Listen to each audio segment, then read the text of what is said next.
आज पूरे देश में एक चर्चा है। टाटा सन्स के पूर्व चेयरमैन और 70,000 करोड़ की संपत्ति के मालिक साइरस मिस्त्री का निधन आखिर सड़क हादसे में कैसे हो गया।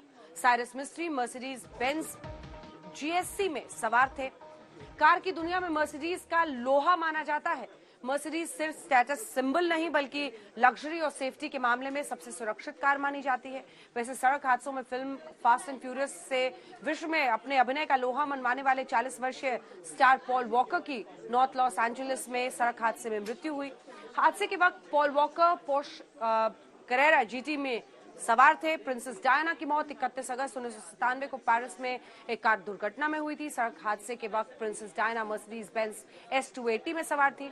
यानी दुनिया की सबसे सुरक्षित माने जाने वाली कारें भी सड़क हादसों के वक्त जिंदगी बचाने की गारंटी नहीं है। ऐसा क्यों, आपको एक रिपोर्ट के जरिए समझाते हैं।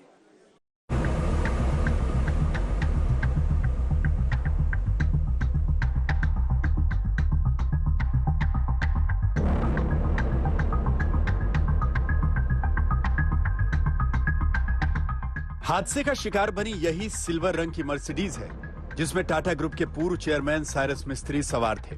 दुनिया की सबसे सुरक्षित कारों में गिनी जाने वाली मर्सिडीज बेंज जीएलसी जैसी गाड़ी भी साइरस मिस्त्री को हादसे के दौरान नहीं बचा पाई। सबसे पहले ये समझिए कि करीब 70 लाख की जिस कार में बिजनेस टाइकून साइरस सवार थे, उसे लेकर क्या दावा है। Mercedes Benz GLC 5 star safety rating वाली एसयूवी है। 5 स्टार सेफ्टी रेटिंग का मतलब है सबसे सुरक्षित। दरअसल रेटिंग के लिए कारों की बाकायदा क्रैश टेस्टिंग होती है। टेस्टिंग के दौरान हर एंगल से कार को मजबूत ऑब्जेक्ट से टकराया जाता है। टक्कर के बाद कार में हुए नुकसान के आधार पर रेटिंग दी जाती है। इस दौरान कार में लगे सेफ्टी उपकरणों की क्षमता को परखा जाता है।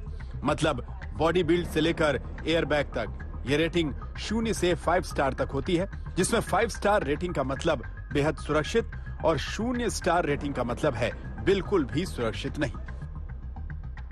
पुलिस के मुताबिक आगे की सीट पर डेरियस पंडोले और उनकी पत्नी अनायता बैठे थे। पेशे से डॉक्टर अनायता कार चला रही थी। पीछे की सीट पर साइरस और जहांगीर बैठे थे। सबसे पहले सुनिए हादसे के चश्मदीद की जुबानी पूरी कहानी। जाके उठ के उधर से देखा तो गाड़ी उधर डिवा वाटर को टक्कर मार के खड़ी है। तो जाके देखा तो पीछे के दो आदमी बेहोश पड़े थे और आगे का उसमें जान थी तो थोड़ी थोड़ी। आप देख सकते हैं कि मर्सिडीज बेंज के अगले दोनों एयरबैग खुल गए, लेकिन पीछे के एयरबैग नहीं खुले। सवाल यह है कि मर्सिडीज के एयरबैग भी अगली सीट पर सवार लोगों को बुरी तरह जख्मी होने से नहीं बचा सके। क्यों पिछली सीट के एयरबैग नहीं खुले? अगर एयरबैग खुले होते तो शायद साइरस की जान बच गई होती। शुरुआती जांच में पता चला कि कार की स्पीड बहुत ज्यादा थी। हाई स्पीड की वजह से कार आउट ऑफ कंट्रोल होकर मुंबई अहमदाबाद हाईवे पर एक पुल की रेलिंग से जा टकराई। पिछली सीट पर बैठे साइरस और जहांगीर ने सीट बेल्ट नहीं पहन रखी थी, जिस वजह से उनके सिर में चोट लगी और उनकी जान चली गई।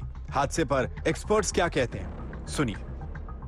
हम उसको जितना इस्तेमाल करता है और एक्चुअली फॉलो करता है, आप देखेगा तो ऑलमोस्ट 99% पीपल पीछे बैठने वाला अभी भी पहनता नहीं है, whether it is with in the city और विद इन द हाईवेज में नहीं पहनेगा तो ऐसा तरीका दुर्घटना होने का बहुत चांसेस है।